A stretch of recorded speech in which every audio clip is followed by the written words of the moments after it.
Assalamualaikum warahmatullahi wabarakatuh.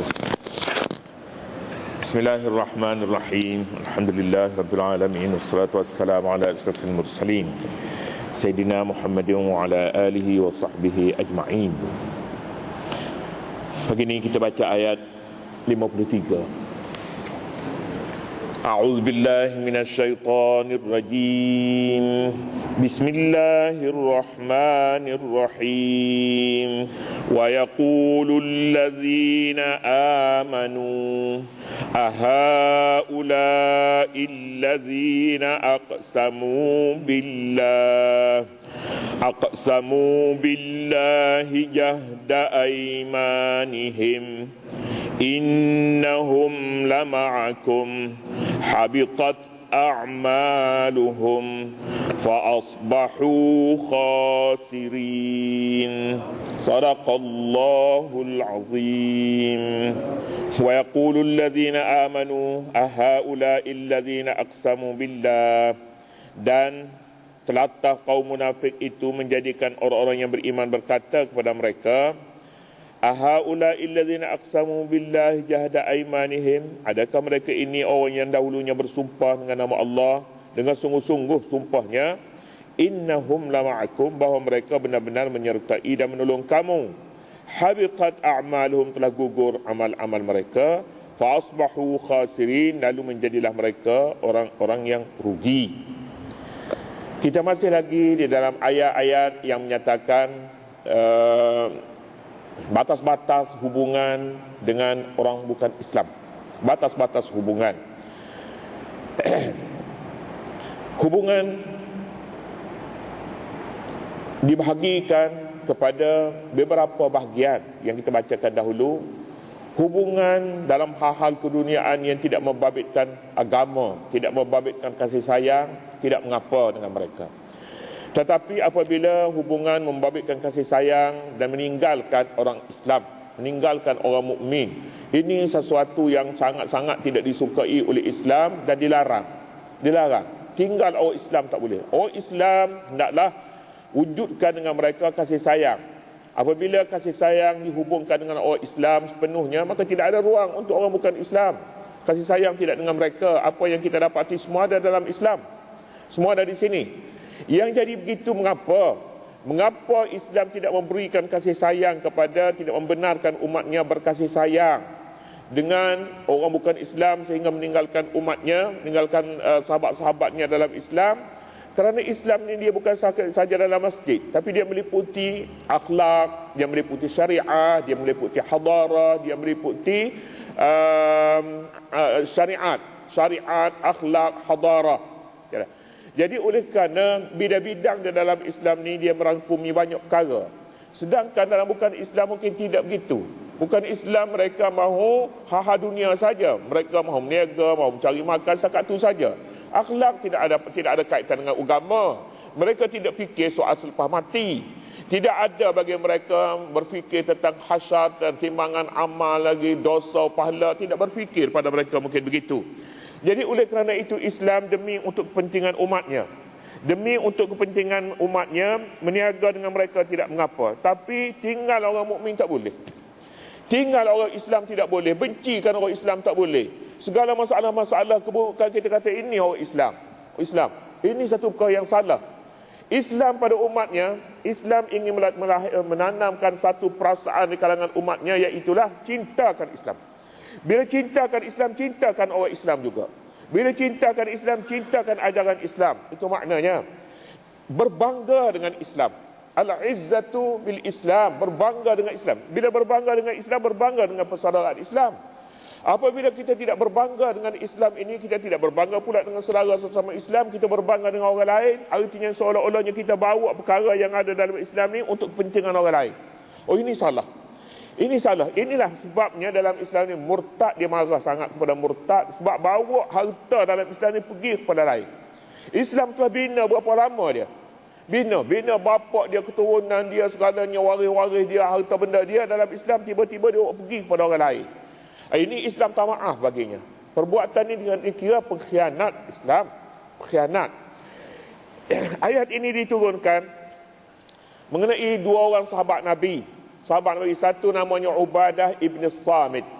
Ubadah ibn Samit datang berjumpa dengan Rasulullah sallallahu alaihi wasallam. Dia kata, ya Rasulullah, aku putuskan semua sekali dengan orang Yahudi. Segala perjanjian, segala hubungan sebelum ini dengan orang Yahudi di Madinah aku putuskan segala-galanya, biar apa pun akan jadi. Orang Yahudi pada zaman Madinah sebenarnya mereka mempunyai kedudukan. Harta benda ada pada mereka. Kebun ada pada mereka, kebun tamal kepunyaan mereka. Perniagaan pada mereka. Sebelum daripada hijrah ke Madinah. Jadi orang Islam banyak bergantung kepada orang Yahudi dalam soal-soal barang-barang kehidupan. Orang Islam pada ketika itu mundur, nak kira dalam istilah sekarang ini. Tetapi hati mereka jernih, hati mereka bersinar dengan nur iman. Bila turun ayat-ayat yang kita baca 2-3 perkara, 2-3 ayat sebelum daripada ni, mulai daripada ya ayyuhallazina amanu la tattakhizul yahuda wan nasara, Ubadah datang, Ubadah ibn Samit datang dan memutuskan hubungan. Rasulullah bimbang. Bimbang macam mana? Bukan bimbang apa, bimbang takut-takut Ubadah tidak boleh pertahan hingga sampai akhir. Pasal apa? Pasalnya pergantungan kepada orang Yahudi pada ketika itu berat, kuat. Kekayaan pada mereka, kebun ada pada mereka, ilmu juga ada pada mereka. Sebab itu mereka disebut ahli kitab. Ilmu pun ada pada mereka. Mahukan berita apa-apa, mahukan mengenai mereka. Mereka simpan ilmu ini. Kemudiannya datang pulaknya satu orang lagi, namanya Abdullah ibn Ubay ibn Salul. Abdullah bin Ubay kata, saya tidak akan putuskan dengan mereka. Saya akan pilih, jika ada untung pada mereka, saya akan ambil daripada mereka. Jika ada untung daripada Islam, saya akan ambil daripada Islam ini. Itu sikap Abdullah bin Ubay. Dua-dua ini Rasulullah bimbang. Rasulullah bimbang, tapi bimbang kepada Ubadah tidak seberapa, tapi bimbang kepada Abdullah ibn Ubay ibn Salul yang munafik ini, mau hidup dalam dua negeri. Negeri kafir pun mahu, negeri ini pun mahu. Mereka, Nabi bimbang. Lalu ayat-ayat mengenai ya ayyuhallazina amanu la tattakhizul yahuda wan nasara, sampai kepada ayat yang kita baca ini diturunkan. Lalulah Nabi SAW rasa lega sikit, sebab sikap Ubadah betul. Sikap Ubadah betul. Sikap Abdullah bin Ubay ini tak betul. Kenapa? Kerana dalam Islam ni semuanya ada, tak perlu pergi keluar, tak perlu. Jadi dengan itu, berbanggalah dengan Islam. Jika barang itu tak ada, wujudkanlah barang-barang itu dalam Islam. Selepas daripada sikap yang seumpama ini, kelihatan umat Islam berubah keadaannya. Dengan sebab kedatangan orang Muhajirin ke Madinah, dahulunya orang Madinah tak pandai berniaga. Akhirnya perniagaan di Madinah dikuasai oleh orang Muhajirin. Sehingga tanda perniagaan itu, kalau sekarang ni tanda apalah kita katanya, tanda barang tu jenama ini baik. Pada ketika itu bukan jenama, tapi nama siapa yang menjual ini. Orang Islam yang menjual. Sila beli. Pasal jualan ini tidak ada riba. Jualan tidak ada riba. Sebelum ini jualan yang mestinya dikenakan riba. Jualan yang dikenakan kepada orang Yahudi lain, jualan yang dikenakan kepada orang Islam lain. Begitu penindasannya. Islam memberi keadilan kepada semuanya. Jadi bai'ul muslimil muslim, tukar. Daripada dahulunya tak ada jenama, sekarang jenamanya jualan orang Islam kepada orang Islam.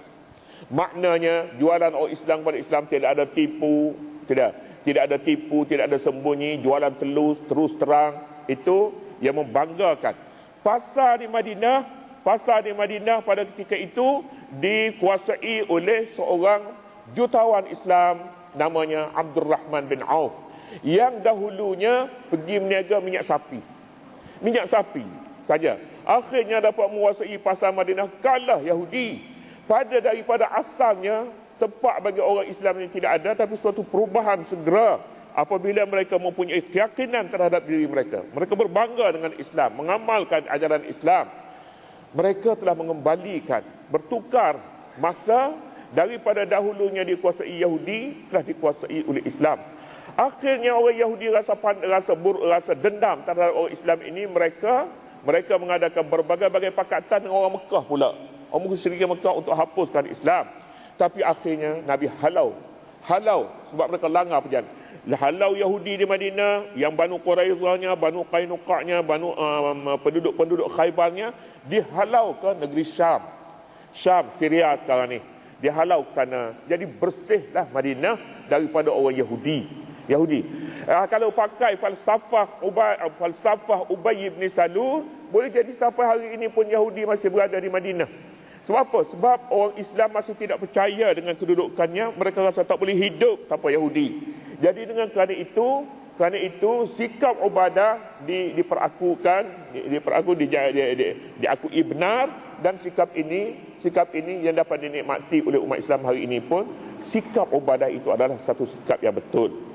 Ayat ni menyatakan, wa yaqulul ladzina amanu, dah berkata orang mukmin apabila kelihatan tanda-tanda kemenangan bagi orang Islam, dengan sebab apabila orang Yahudi bangun melawan Islam, kemudian Nabi SAW mengambil tindakan perang mereka dan halau mereka ke tempat lain.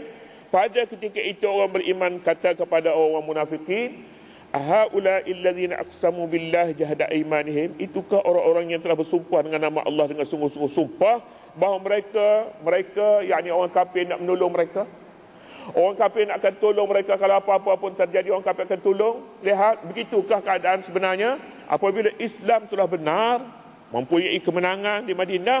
Pada ketika itu orang dahulunya munafik, mereka tinggallah orang kafir, tinggallah Yahudi, sebab mereka pun nak cari makan. Pada awalnya mereka ingin mencari makan daripada kedua-dua pihak. Akhirnya apabila Islam menang, mereka ingin bersama-sama dengan Islam. Apabila orang kafir pula mempunyai peluang untuk kemenangan, mereka akan berpindah ke sana. Jadi pada ketika ini telatah orang-orang mukmin terhadap orang munafik itu, ahaula illa, itu kau orangnya yang ingin hidup dua negeri itu. Innahum lama'akum habitat a'maluhum, gugur amalan-amalan mereka. Kenapa? Tidak jujur terhadap Islam, tidak jujur terhadap umat Islam. Amalan yang selama ini mereka kerjakan habis, gugur amalan. Di antara perkara yang boleh menggugurkan amalan, tidak setia kepada Islam, buruk hati terhadap Islam dan umatnya. Ini amalan hapus bagaimana? Amalan ada tapi pahala tak lekat, sebab tidak mencintai Islam, tidak cintakan Islam. Kita bercakap bersama dengan Islam. Jadi oleh kerana itu besar, Islam memandang besar perkara ini. Masalah ini sebenarnya masalah Ubadah Ibn Samit dan masalah Abdullah Ibn Ubay merupakan dua kumpulan yang berkekalan sampai hari ini. Sampai kepada hari ini. Kita baca sejarah Spanyol, sejarah Andalus. Negeri ini sebenarnya negeri ulama. Ulama yang besar-besar dari pelbagai bidang. Dalam bidang kedoktoran, kita dapati Ibn Rushd umpamanya. Dalam bidang fiqh kita dapati Ibn Hazm, kita dapati ahli tafsir namanya Al-Qurtubi. Kita dapati berbagai-bagai ulama besar-besar dalam abad 7 dalam abad ke-4 5 Hijrah. Ulama-ulama begitu ramai di sini. Di Spanyol yang disebutnya Andalus pada ketika itu. Ke mana negeri ini? Negeri ini sudah tidak disebut lagi Islam, sampai kesan-kesan Islam pun sudah sebahagian daripadanya sudah hilang. Kalau ada pun dikekalkan untuk tujuan pelancongan malam kalinya begitu. Mengapa boleh hilang terlepas tangan? Kerana kerjasama dengan orang bukan Islam, yang akhirnya sedikit demi sedikit kuasa yang ada pada orang Islam itu hapus. Samalah juga dengan kejatuhan kerajaan Osmaniyah di Turki, disebabkan gangguan daripada kaum bukan Islam yang ingin merebut kuasa. Akhirnya hilang, runtuh khilafah Islamiyah. Sekalipun khilafah Islamiyah tidak berkuasa lagi pada ketika itu, namun dia masih ada. Kehilangannya tidak kerana lain, kerana hubungan dengan kaum bukan Islam, yang mereka tidak boleh diam dengan kuasa yang ada, tapi mereka ganggu dan akhirnya tumbang. Dan itulah berkekalan sampai kepada hari ini pun. Perkara ini dipandang besar oleh Islam. Katanya, innahum lama'akum habitat a'maluhum, gugur amalan-amalan mereka, fa asbahu khasirin, lalulah mereka menjadi orang-orang yang rugi. Kita tidak boleh salah faham juga bila kita bercakap membenci mereka, bukan maknanya perang. Tidak. Islam kita mana awal-awal kita menyebutkan hubungan dengan mereka baik, tetapi Islam mahu tepatkan keadilan itu. Adil terhadap mereka. Hak mereka tetap diberi hak mereka sebagaimana yang dilayani orang Islam, itulah layani mereka. Sebanyak mana orang Islam dapat, begitulah yang mereka dapat juga. Tetapi Islam tak mahu Islam ini diperintah oleh orang kafir, dikuasai oleh orang kafir. Itu satu perkara yang tidak mungkin sama sekali. Islam mahu memerintah mereka dengan adil. Islam tidak mempercayai keadilan mereka boleh dilakukan terhadap Islam. Mereka tidak akan berlaku adil terhadap Islam. Mereka tidak berlaku adil terhadap umat Islam. Ini hakikat yang sebenarnya. Dan Nabi telah membuktikan keadilannya kepada orang Yahudi dan kepada orang musyrikin. Dan sejarah ini boleh dibaca dan rojokkan ke sini. Tidak boleh dirojok kepada zaman-zaman pemerintahan Islam di India umpamanya, pemerintahan Islam di Turki umpamanya. Tidak boleh dijadikan sebagai rojokan. Rojokannya ialah bagaimana Rasulullah melayani orang kafir.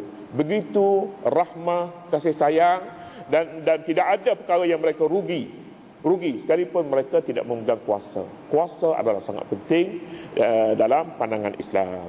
Kemudian seterusnya, ya ayyuhallazina amanu, wallahu subhanahu wa ta'ala.